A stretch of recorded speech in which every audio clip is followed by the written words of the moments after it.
if you know you want to expand your company through franchising, you have to make sure, one, that you have proof of concept, because every franchise disclosure document, your numbers are going to be out there. And when you don't have any franchisees and it's just your corporate stores, your corporate store numbers are going to be in there, and you have to make sure that if you're showing profit, that's replicatable. So you have not just proof of concept with what you have, but what you have is scalable. Business is a risky game, guys. Today's story will teach us how taking risk can be incredibly rewarding. Today on Top Rated Gym Podcast, we are excited to have Katy Richardson, the founder of Neighborhood Barre and vice president of Extraordinary Brands. Katy's entrepreneurial journey is nothing short of inspiring, guys. She started her business during the really tough economic period and scaled up to 25 locations. Her risk-taking mentality and community-focused outreach have led to her success in the boutique fitness industry. She's here today to share her inspiring story and how she navigated the growth, overcoming challenges, and embracing the mindset necessary for bold decision-making. Katy, welcome to the show. Thank you so much for having me. I'm excited to be here. Katy, last time we spoke, I was inspired by you. You built a business that emphasized truly community, but when you started, boutique fitness was intimidating. So that was a risk. Can you tell us a little bit about your story, a little bit before you started, where you're coming from, and why taking that risk? Yeah, absolutely. So my background is actually in finance and accounting. That's what my educational background is in. And then after graduating from grad school, I took a job as a corporate internal auditor for a publicly traded company that's based in Birmingham, Alabama.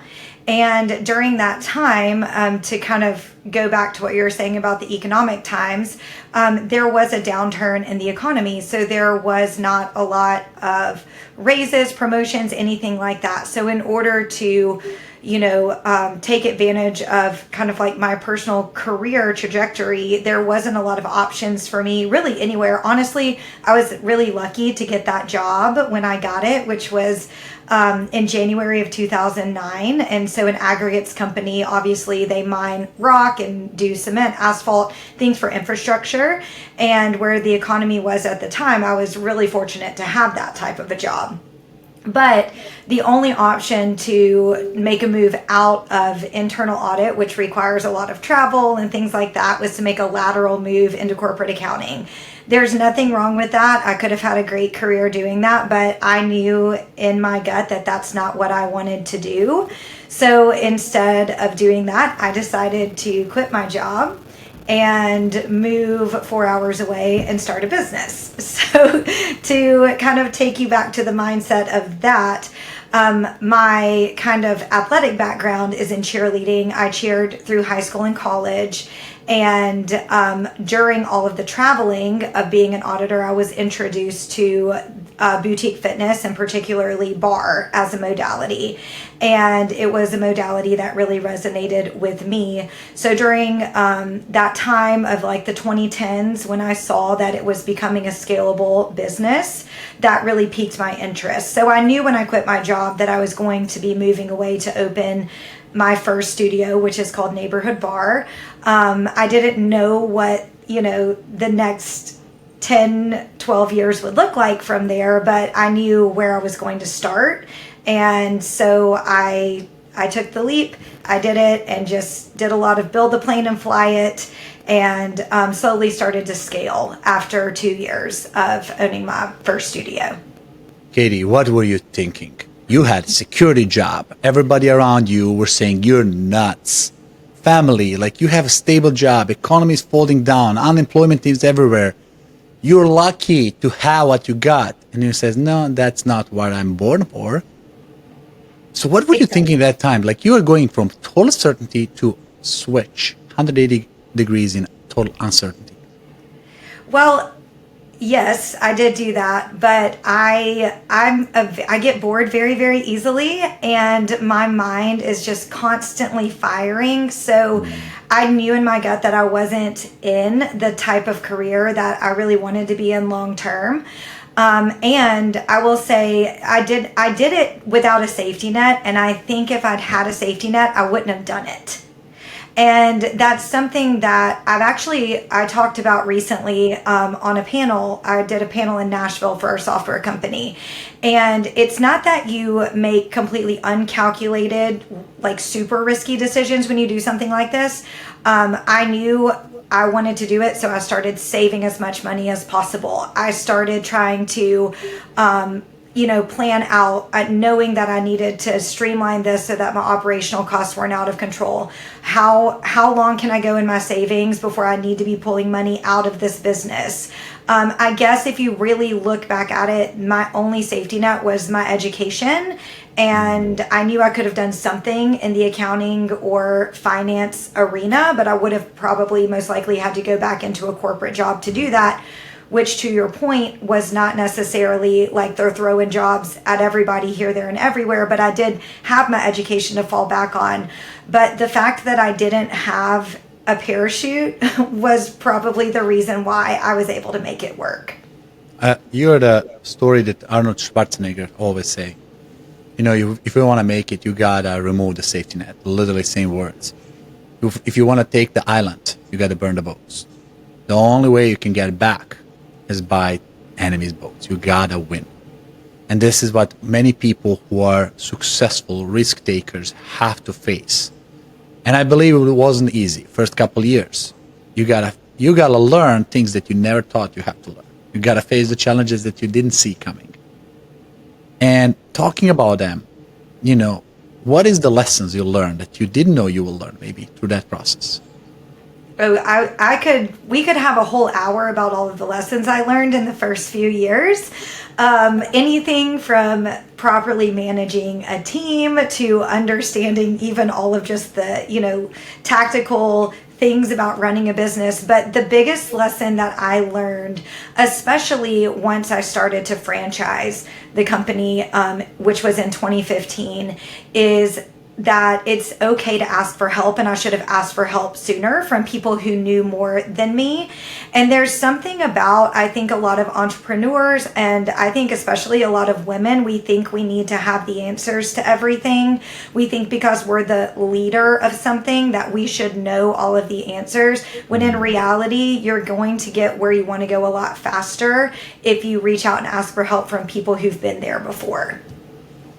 I love that. Don't try to do it alone, right? And then when you start the journey, you think it's lonely, and then you join a certain community and find other people who've done it. You say, oh my God, this is the way to do it. And when you see how successful they are, it's like, okay, this is the only way to do it. It's almost at the end, you got to think like bootstrapping is the way, and we'll talk about it, right? You got to grind. There's some level of creativity that kicks in when you're under the pressure, when you're against the wall, when there's no way but forward. You got to break through those limits. How many times, at the beginning, you ask yourself, did I make a right call? Should I go back? Should I quit this, go back to this? Or how many times somebody else asks you the same question? I still ask myself that question today. Did I pick the right industry? Is this the right path? But at the end of the day, I mean, when you do something like what I did, where you really do, you remove the safety net, you move to a place where you don't know anybody, and you start a business, there's not a lot of looking back at like, when should I pull the plug? And I guess I can say that because I didn't give myself the option to fail, therefore I didn't fail. I entered into the industry to be a one of one. I entered into the industry at the right time, but there was a lot of thought that went into it. So, for instance, one thing that I think gave me a real shot at success and what I was able to do with not just opening one studio but building a brand and scaling it is I specifically chose a market to start my first studio in that had no brand awareness or brand loyalty. Therefore, I wasn't competing against a national brand. I was, soon after opening my studio, a national brand came and opened. But because I was first to market, I was able to be kind of like that bright, shiny, what is that? And then the national brand came in and educated the market even more on what the modality was. And that was intentional. I intentionally chose a market that had no brand awareness. So there was a lot of intentionality behind some of the things that I did. So that's why I said in the beginning, you can't just throw all caution to the wind. You have to do a lot of due diligence. But because I did that due diligence before I took the leap, I think that helped me not to question my decision quite as much. It doesn't mean it was easy. It was very, very difficult at times. And it was very scary at times, but I was also in my mid to late 20s, so I was a lot more risk tolerant at that time than maybe I am now.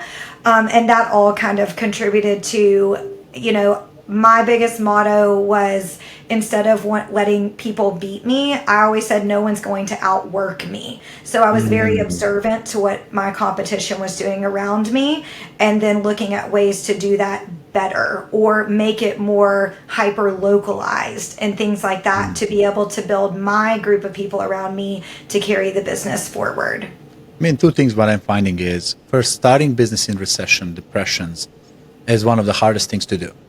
But when you look, all the businesses that started in depression, recession, or a downturn are the biggest companies today, including Apple, Microsoft, General Motors, HP, like Trader Joe's. Walt Disney started in a worst time, 1929, when the freaking was Black Tuesday, and everything was melting. Biggest brands started because when there's bottom, when you learn how to handle the stress in the worst possible times, later on it's much easier. When the good times, everything's good. But almost like economy cleaned up your competition and make it fresh start for you. But you also made two calls. You moved away from the safety zone. Sometimes that's good because you move from the influence that might hold you down. You need time and freedom and focus to get things done. So that's starting business. And many people maybe get to the moment to start the business. But you did another remarkable thing. You grew to 25 locations. So what is the skills that you had to do, or maybe certain things to learn, or maybe forget to go from 1 to 25? Yeah, that's a great question, because once I got into the franchising business, that's a completely different business from owning and operating a fitness studio. So it was kind of like starting over again. There was a lot that I had to learn. I was very fortunate. After a year into franchising, I got a really, really great attorney that was known as one of the top franchising attorneys in the country. And of course that comes at a cost, but it also comes at a, mitigation of your risk. Keeping your disclosures tight, knowing and being confident in the business that you're building on the legal side, which franchising, for those who don't know, is regulated by the Federal Trade Commission. So there's very specific things you have to do in order to legally franchise a business. Then it came to how to scale. So how do you scale from there? How do you provide the support? So in my mind, the support was me. I was the only person providing the support for the franchisees for years. Okay, so what's going to cost me the most money to provide support? Travel. Okay, great. Let's start scaling within a 300-mile radius of where I live. Therefore, it will keep my travel costs down, and I'll be able to provide the same support for all of the franchisees. So if you were to peel back the layers and look back, we first started to grow. It was in about a 300-mile radius of Knoxville, Tennessee, which is where I live. And then we didn't start growing much beyond that until we had built more of a sustainable, profitable system at that point. Which building a profitable franchise system is a whole nother conversation we could have, because it's not a very profitable venture at first. You have to have a lot of locations in order to be able to get the profitability, to build a team around you to support the franchisee franchisees. So that was probably the hardest part of my journey, was when we started to sign on more and more franchisees, but we still didn't have the revenue coming in to build the team to support the franchisees. I was stretched very thin, but then was very fortunate to have people around me that I was able to bring into the company on an hourly part-time basis. So therefore I was able to also keep my labor costs low and keep the company profitable so we could continue to support the franchisees as they came into the system. And I'm honored by your success. You know, Elon Musk talks about competition in electric cars. There's so many electric cars coming up, brands, everybody's putting prototypes out. And he said it's easy to do a prototype, to showcase the car. It's 1,000 times harder to make a factory efficient. And it's same thing here. You know, your baby, your first business, your location, you can drive it by overworking everybody. Like Will Smith said, there are two people on a treadmill. There's only two outcomes. Either I win or I die on a treadmill. Like the other guy is not winning. So, but scaling to the next level, you can't put more hours in a day. You can't put 20x. It's just a different leadership skills. And I would love later on to maybe get into one of those things, especially building it profitable. Now, what's the next for brand to go from 25 to 50 locations? Because it seems like, Katy, you're very good in planning and anticipating challenges. When the first location you open, you plan like, oh, I need money, I need expenses, I need logistics, I need resources. Now you plan for lack of profitability to keep through it. What do you think it's the next from 25 to 100? What's the biggest challenge from there? Yeah, that's a great question. The biggest challenge is just being able to, one, keep the consistency of the product that we are selling across locations, which I'm heavily involved in the training department, the creation of the technique. I'm still the one that creates the content that all of the studios and instructors teach. And I work very closely with my training department team to make sure we're constantly going back and rescaling our training program, because we've seen other fitness modalities kind of grow too quickly and then not be able to catch up with product, right? And your product is who you are as a brand in this industry at the end of the day. So that's one thing that we're constantly working on. We meet every single week. It's one thing that that's one area of the business where I always feel a step ahead, is when it comes to product. Now the other part of that is you have to keep locations open that are already open while you continue to grow and bring new people into the system. You have to properly onboard those new franchisees while you properly educate your existing franchisees. And that does require a team of people. So for me with Neighborhood Barre, what the decision I decided to do towards the end of last year, which I will say it took me 2 years to decide what that next step was going to be. So I started going down the path of what is the next step going to be in 2022. And then I made that decision in August of 2024, which was to join a portfolio of brands where I was able to have more support for my franchisees in order to provide what we needed for both our existing franchisees and any new franchisee that comes into the system from that point forward. So that was the decision I decided to make. Just like when you decide to scale a company, there's many different roads you can take, whether it's corporate owned, whether it's licensing. I chose franchising. So I chose to join a larger franchisor that had more of that experience than me, so that we could take Neighborhood Barre to the next level. And I can say that this is incredible move. Incredible move for you, but also for Extraordinary Brands to have you on board. And, you know, as you get to idea of exit or expansion or partnership, what goes through your mind? Like, what's the concerns you want to avoid, and how do you protect yourself from making mistakes? You know what I mean? Yes, I know exactly what you mean. And I battled with that for a long time. And I decided to take my own advice and what I mentioned earlier and just start asking anybody I could think of for help. That is a big mistake I made earlier on in my business that I think probably held back the growth of Neighborhood Bar and held back my own personal leadership development. So I said, what do I have to lose? I'm going to ask anybody who will talk to me. And I talked to big time venture capitalists, got advice from them. I entered into multiple LOIs with multiple companies who are interested in acquiring either all or a portion of Neighborhood Bar.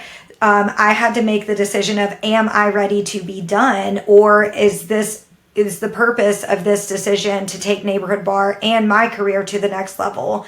I decided I didn't want to be done. A lot of founders, this far into the game do want to be done, and that's completely understandable. I kind of wanted to convince myself at times that I wanted to be done, but I couldn't let it go. I'm like, I'm not finished. I have unfinished business here. I have unfinished business with the workout. There's more I want to create. So that's why I went down the strategic partnership route of partnering with someone versus exiting. And then that also, to your point, opened up doors for me in my career that now I get to work across other brands, not just Neighborhood Bar, Yes. which is teaching me a lot about the industry. It's affirming a lot of the decisions I made early on. It's helping me connect the dots of how I was able to scale Neighborhood Bar from one location to 25 on my own.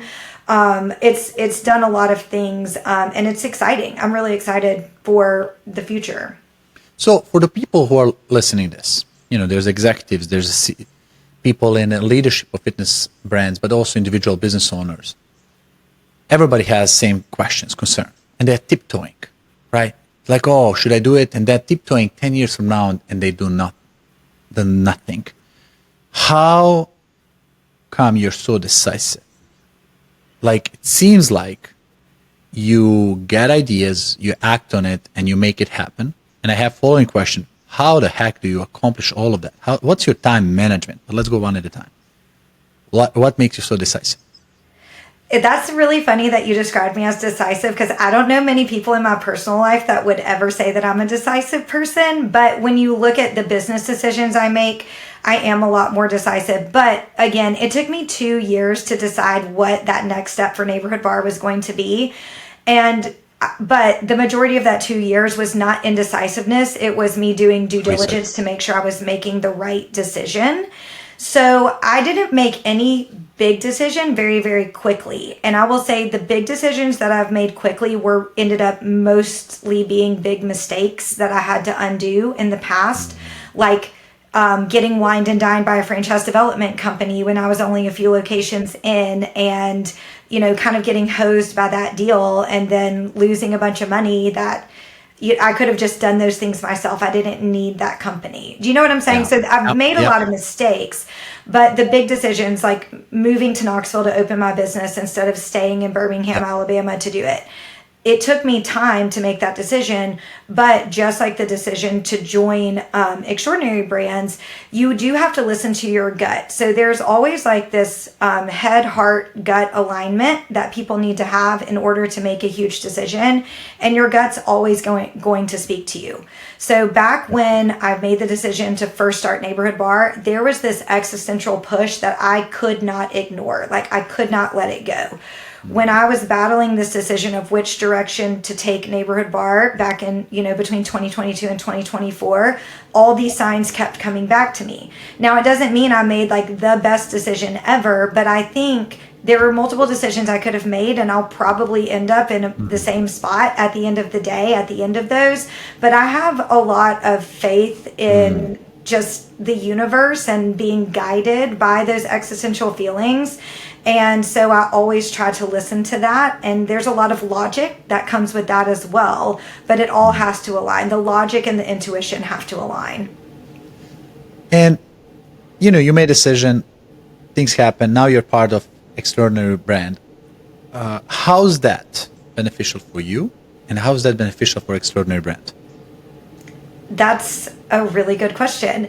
The most beneficial thing for me is the fact that my franchisees, the system that I worked tirelessly to build for years and years and years have the support that they deserve. They have a full marketing team. They have a business coach. Of course, I'm still around.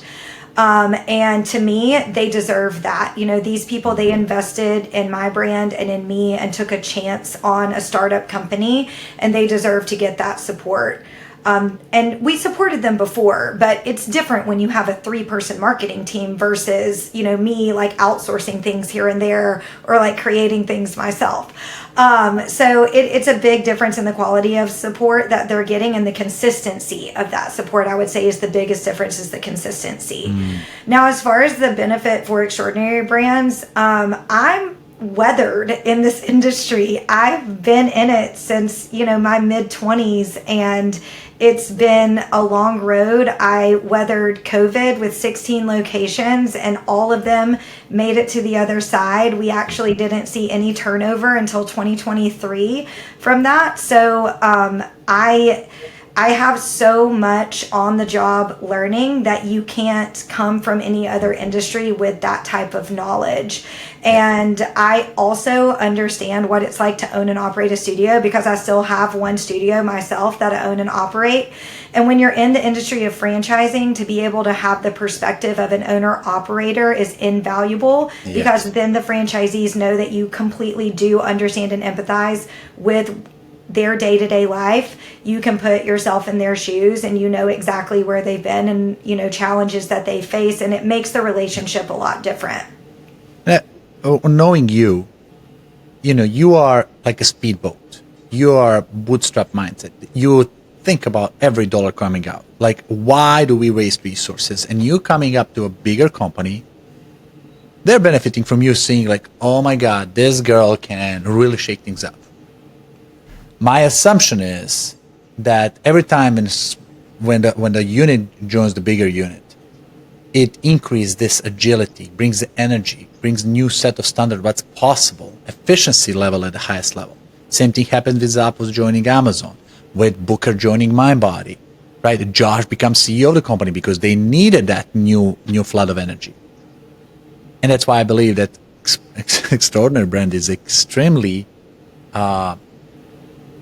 benefiting from having you as a part of it. They might not be sharing that, but you bringing that kind of mindset, especially bootstrap. You can't find many bootstrap people going through that journey, getting to that high level, and now it's almost like 2 + 2 becomes 5. Yes. Your speed, your mindset, your energy, plus their experience, resources, and assets takes everything to the next level. Yes, 100%. And the thing about Extraordinary Brands is still in the startup phase as well. Yeah. So you make an exactly perfect point. I've been in the startup phase for what feels like the majority of my career, because it's ever evolving. So I do continue to operate with that startup bootstrap mentality.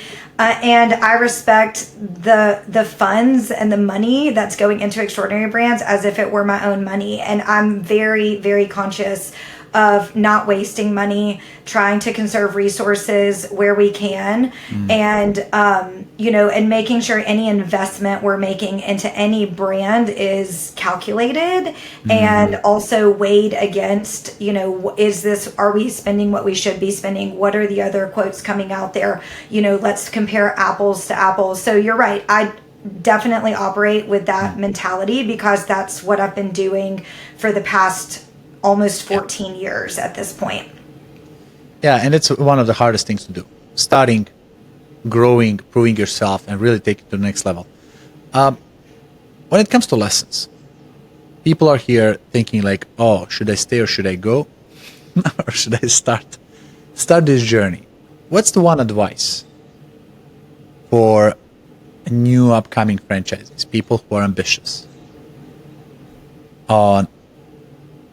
that you would give it to them? If you have somebody in front of you saying they have 3 locations, they're ambitious, but they're not sure, is there any gut feeling advice you would say?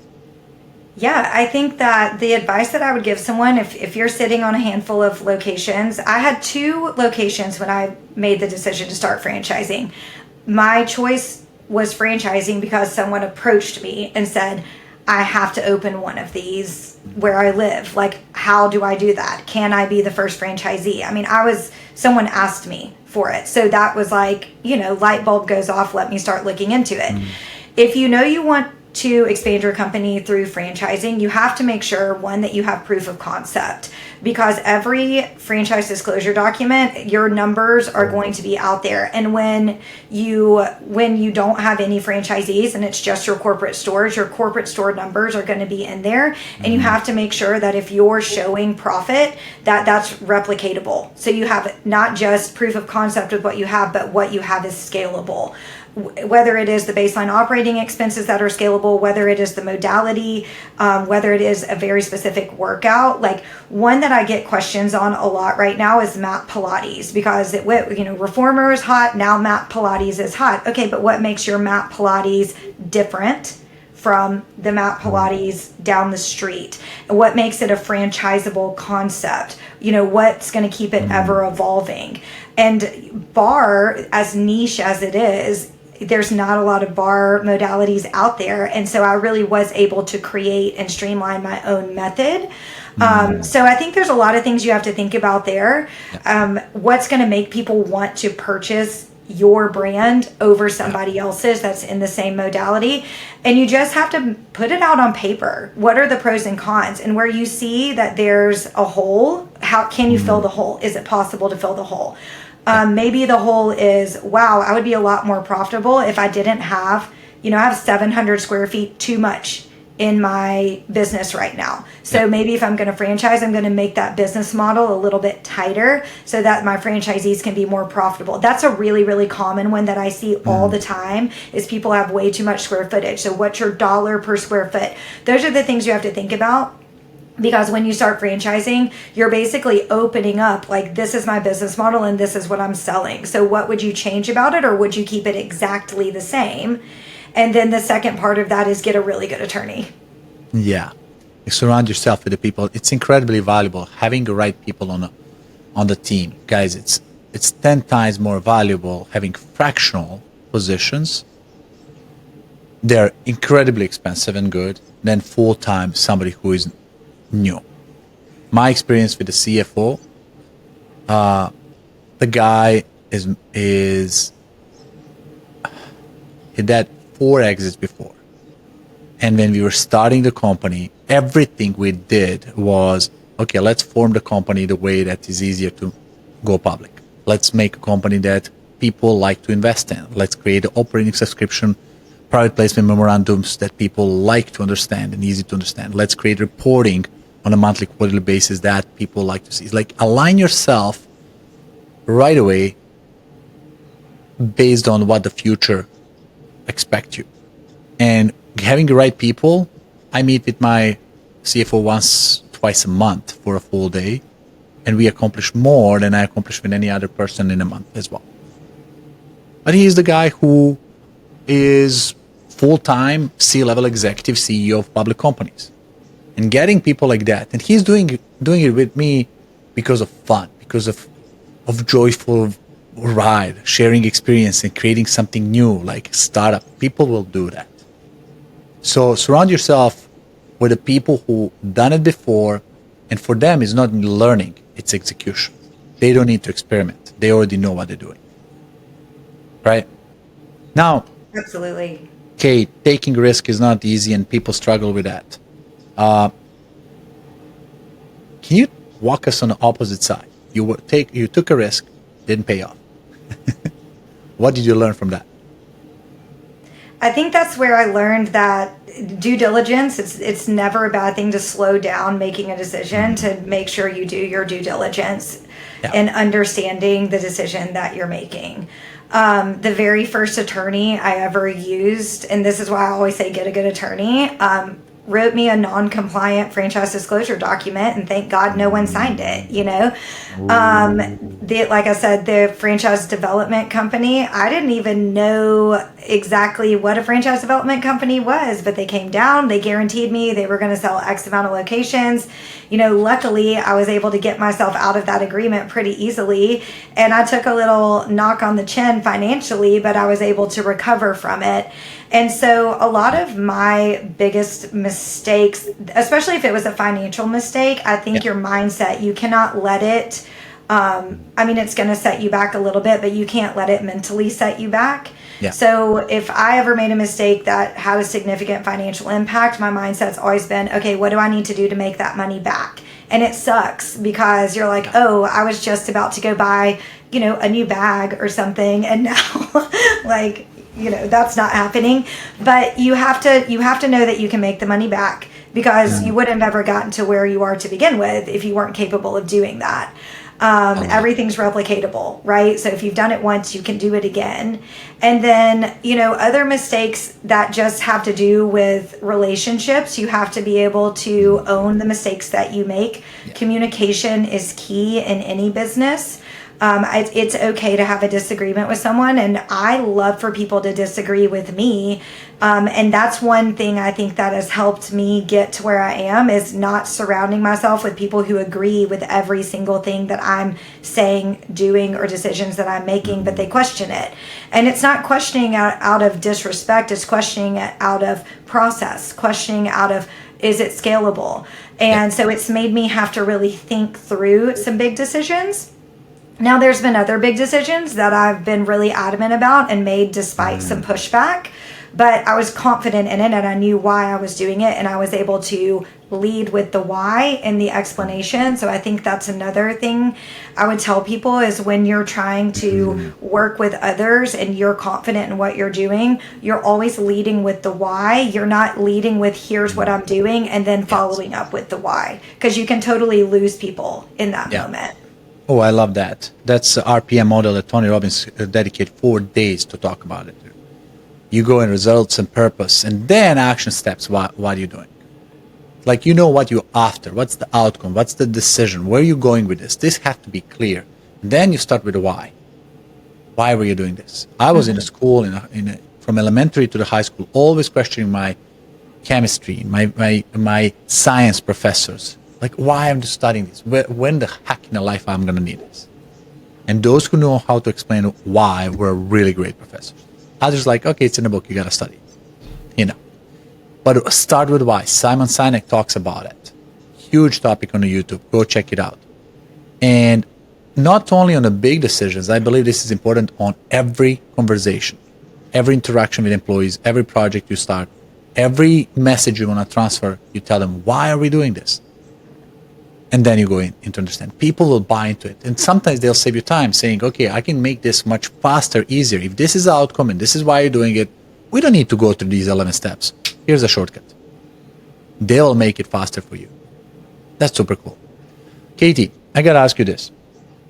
A lot of people are thinking now, and by the way, for you guys who are listening, go and type the comment, chat. What question would you ask Katy if you're live here on the call? Because I will read those questions. Next time we have Katy on a podcast, I'll ask those questions, or at least some of them. So go and type the question. And then finally, I want to ask you, where do you get your education from? I know you're a lot of going all in and learning, and you have mentors and advisors and right people. But if you can tell somebody, if you want to do what I did, here's where I learned from. Do you have any books to recommend? Podcast, mentorship, sources, events that inspires you or educate you additionally? Something you could recommend. Yeah, that's a great question. So self-admittedly, am not a huge reader, but I do a lot of audiobooks. And honestly, I think that, again, going back to kind of relying on your intuition, I think a lot of mindset books, The Vision Driven Leader, those books, that whole book series is really, really great for kind of you, especially when you're a very creative person, you have all these ideas and you have all these things that you want to do. That's a very good book to listen to or read. That's going to help you kind of like go through more of a process and be able to organize your thoughts and organize the way that you're delivering your vision. And I think understanding that people need to be let in on your vision. If you're leading a company, whether it's one studio or 50 studios, people that work with you or are franchise partners of yours, they want to be let in. They want to know where you're going, where your vision is, so that they can stay engaged and stay on board. So for me, those Cameron Herold books are really, really great for that. There's a few of them out there. So vision-driven leader, right? All about mindset. By the way, what she said, guys, is very critical for creative people. Creative people are like a new shiny object, new ideas. Let's get it. Let's get it on. Like, and they're inspired, they're passionate. People get to like magnets to them, and they drive it. And then the problem is if you don't organize it, if you don't put the process behind it, that's where the problem starts. I believe the creative person can learn processes and organization skills much easier than somebody who's process-driven to learn how to get ideas. Because ideas comes to creative person somehow by themselves. They see the problem, they had solution. And if you as idea person learn process and structure, whoa, you're that 1%.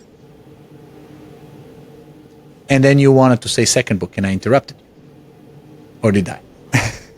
Oh, no, the only other thing I was going to say is like absorb podcasts. I mean, things like this, like listen to people who have been there before, and there's a million podcasts out there, but if you zero in on your niche, this podcast is a perfect example of just listening to people who've done it before, because I think also hearing from people who are willing to tell their real story and not just talk about their successes, but talk about their struggles is very affirming when you're trying to get your business to another level, because it's not a linear journey. So I think being able to talk to people or listen to podcasts and just absorb people's journeys, it's going to help with the mindset as far as affirming the setbacks, because setbacks are always going to happen.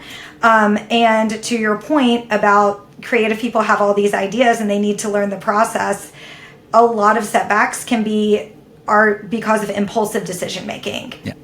Yeah. And so it's another reason to then kind of slow yourself down, hear what other people have done, learn from those mistakes, and then try not to recreate those yourself. Sleep over it. Don't act right away. Morning is smarter than the evening. Like those creative idea. And I know you're laughing because we're all like that. Entrepreneurship mindset is like, oh my God, there's never enough time to execute all the things we want. There's always more ideas than the time to execute. And then we are wrapping up with two more questions. One is, tell me 2 people you think they're great, inspiring, educational, or success stories we can bring on a podcast. One can be somebody you know dearly, or somebody can be that you don't know and you want me to interview, so you can learn from them. That's a great question. 2 people to bring on the podcast. You would recommend coming on a podcast? I would recommend getting a successful franchisee's perspective. Because for some people, purchasing a franchise can be the best business move they've ever made. And that's going to fit kind of what you talked about a second ago, whereas the successful ones are going to be very process driven, that buy a franchise because they're not getting those creativity downloads, and so they want to purchase somebody else's concept, but it's that process driven mentality that gets them to be successful. And you can be a successful franchisee of one location, or you can be a master license holder and have your own corporate entity where you have 10, 20, 30, 50 locations. And I think that perspective, in my opinion, would be really interesting to hear from how they made the franchise successful for themselves. Are you talking about somebody directly in your brand should we bring on a podcast? I don't know. I mean, my brand, there's some really successple people that took a lot of chances. Close the loop and the story. The story would be like that much different from mine, but I think we need to find somebody that I have a friend named Ben Camper who is running one of these master groups for Orange Theory right now, and he used to be the brand president of Basecamp Fitness, and he would be fantastic. Okay, sounds good. Ben Camper, right? Yeah. Ben Camper. He would be That's great. awesome. And the last one. There's never enough time to cover all the topic we want to cover. And tell us about how can people get in touch with you, your brand, and learn about, keep in touch to what you guys doing or opportunities that you might have. Yeah, definitely. You can get in touch with the brand at neighborhood_Barre. It's BARRE. That's our corporate Instagram. And then if you want to get in touch with Extraordinary Brands, there is social media for Extraordinary Brands, but the best way to get in touch is just to go to the extraordinarybrands.com website or LinkedIn. We do have 4 brands under the portfolio: Neighborhood Bar, Row House, Eat the Frog, and Pure Velo. So if you're interested in becoming a franchisee of just any fitness modality, that's a good place to learn about all the modalities that we have. And then if you want to connect with me directly, which I always love when people reach out to me directly, you can find me on Instagram at Katy, Katy, letter B, Rich, Rich. Oh, I love that hashtag. That's awesome. Okay, guys, you know what to do now. This episode has remarkable stories that it's worth sharing.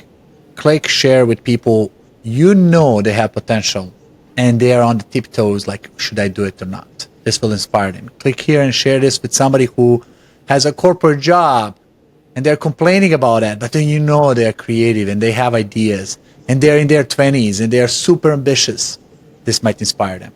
I got inspired in one day, one night by Tony Robbins. I quit my job in a decision and my boss didn't like it. He's like, no, I'll wait until your steam goes away, and never did. And sometimes just moment of decision, the destiny is shaped, and this can be that. So click share and subscribe for future cool episodes and people like Katy today. Thank you, Katy, for being awesome, for sharing your life story and for inspiring other people. Thank you so much for having me. That was fun. Awesome. Guys, until next time, signing off. Andre with Top Rated Gym. Bye, everybody. If you are a gym owner looking to become a top-rated gym in your area, visit topratedgym.com and grab our free 30-day reputation boost. That's topratedgym.com. I'll add it to the show notes for you. Don't forget to share this with your friends. Stay strong, stay motivated, and keep pushing your gym to the top. Until next time, this is Andre signing off.